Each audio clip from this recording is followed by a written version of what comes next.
Assalamualaikum warahmatullahi wabarakatuh. Selamat pagi, perkenalkan nama saya Komang Sri Noviliawati.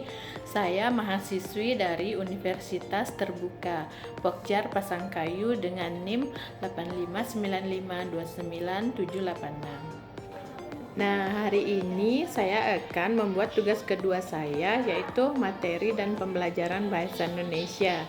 Kita akan membahas mengenai jenis-jenis wacana. Hari ini kita akan membahas tentang jenis-jenis wacana dan bagaimana hal ini penting dalam pembelajaran bahasa Indonesia di sekolah dasar. Nah, apakah kalian tahu bahwa setiap kali kita bercerita, menjelaskan atau berpendapat, kita sebenarnya sedang menggunakan wacana. Nah, selanjutnya mari kita bahas lebih lanjut apa itu jenis-jenis wacana. Nah, seperti yang kita ketahui, jenis-jenis wacana dalam bahasa Indonesia dapat diklasifikasikan berdasarkan media, lisan dan tulisan, jumlah penutur atau monolog, dialog, dan polilog. Dan cara pemaparannya, contohnya seperti narasi, deskripsi, eksposisi, dan argumentasi, dan persuasi. Nah, setiap jenis wacana memiliki karakteristik dan tujuan komunikasi yang berbeda. Nah, berdasarkan media, wacana lisan adalah wacana yang disampaikan secara langsung melalui ucapan, cenderung lebih fleksibel dan kadang tidak terlalu terstruktur seperti dalam percakapan sehari-hari. Contohnya adalah pidato, diskusi, atau percakapan di telepon. Sedangkan wacana tulis yang disampaikan melalui teks tertulis. Wacana ini lebih padat, terstruktur, dan mengikut kaidah bahasa yang baku. Contohnya adalah buku, novel, artikel berita, dan surat. Selanjutnya, jenis-jenis wacana dalam bahasa Indonesia secara umum dapat diklasifikasikan berdasarkan beberapa kriteria, seperti media penyampaian, sifat dan tujuannya. Klasifikasi yang paling umum digunakan adalah berdasarkan tujuan dan bentuknya, yang mencakup 5 jenis utama. Yang pertama yaitu wacana narasi. Wacana ini bertujuan untuk menceritakan suatu peristiwa, kejadian, atau pengalaman seolah-olah pembaca ikut mengalaminya sendiri. Ciri khasnya adalah adanya alur cerita, tokoh, latar, dan konflik. Contohnya meliputi cerita pendek atau cerpen, novel, dan dongeng. Nah, selanjutnya yang kedua yaitu wacana deskripsi.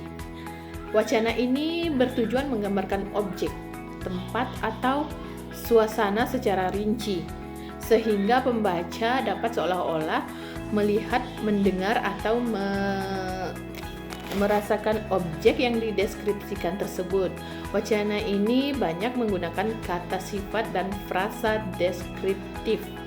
Contohnya adalah deskripsi pemandangan alam atau gambaran fisik seseorang.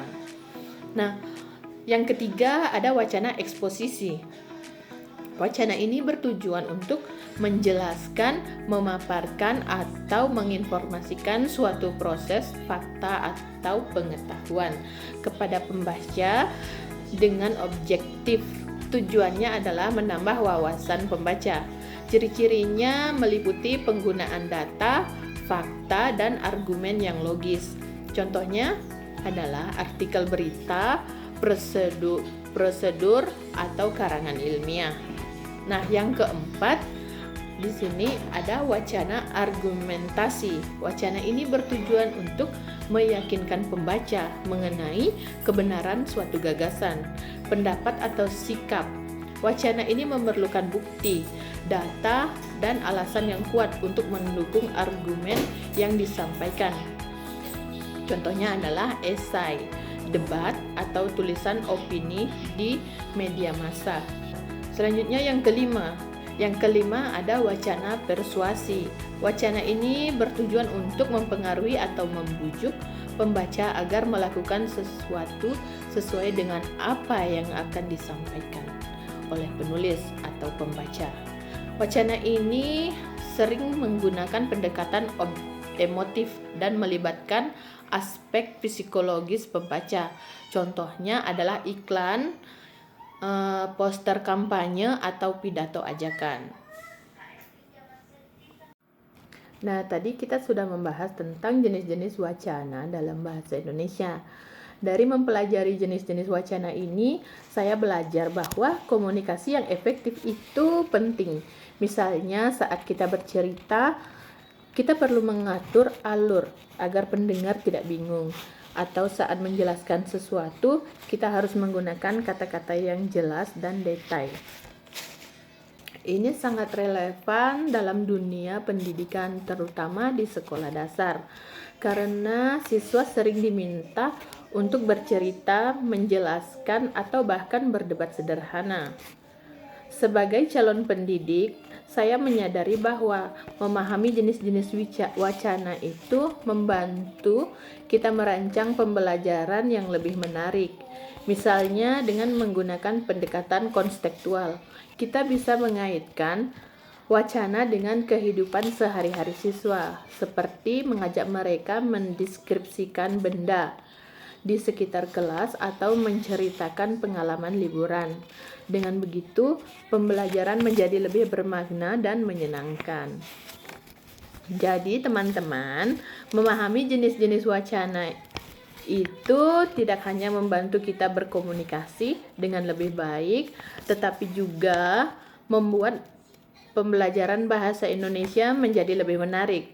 Mari kita terus berlatih mengembangkan keterampilan berbahasa kita.